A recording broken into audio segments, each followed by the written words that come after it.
പരസ്യ പ്രസ്താവനകൾ നേതൃത്വം വിലക്കിയിട്ടും കോൺഗ്രസിലെ മുഖ്യമന്ത്രി ചർച്ചകൾ തുടരുകയാണ്. നിയുക്ത മുഖ്യമന്ത്രി എന്ന് വിശേഷിപ്പിച്ച വി ഡി സതീശനായി ഇന്ന് ഫ്ലക്സ് ബോർഡ് പ്രത്യക്ഷപ്പെട്ടു. കെ സി വേണുഗോപാലിനായി പാലക്കാട് മുൻ യൂത്ത് കോൺഗ്രസ് നേതാവ് വഴിപാട് നേർന്നു. K C Venugopal, Ramesh Chennithala, V D Satheesan. UDF ജയിച്ചാൽ മുഖ്യമന്ത്രി സ്ഥാനത്തേക്ക് ഈ നേതാക്കളെ ഉയർത്തിക്കാട്ടാനുള്ള അനുകൂലികളുടെ നീക്കത്തിന് നേതൃത്വം വിലക്കേർപ്പെടുത്തിയെങ്കിലും ചർച്ചകൾ അവസാനിക്കുന്നില്ല. വി ഡി സതീശനെ നിയുക്ത മുഖ്യമന്ത്രിയായി വിശേഷിപ്പിച്ച എറണാകുളം മൂവാറ്റുപുഴയിൽ ഫ്ലക്സ് ബോർഡ് സ്ഥാപിച്ചു. പിന്നീട് ഫ്ലക്സ് അഴിച്ചുമാറ്റി.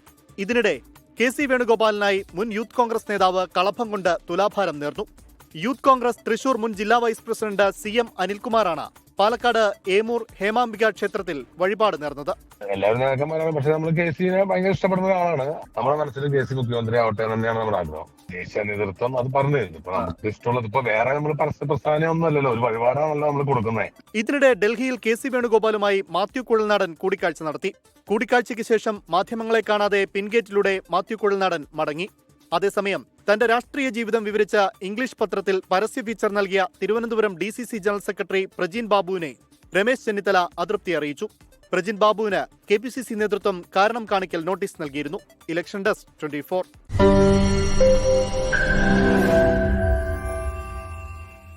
ലോകത്തെവിടെയായാലും ഏത് സമയത്തും 24 വാർത്തകളും ഓഗ്മെന്റഡ് റിയാലിറ്റി പാക്കേജുകളും എക്സ്പ്ലെയിനറുകളും വിശദമായി കാണാൻ ഞങ്ങളുടെ YouTube ചാനൽ നിങ്ങൾക്ക് സബ്സ്ക്രൈബ് ചെയ്യാം.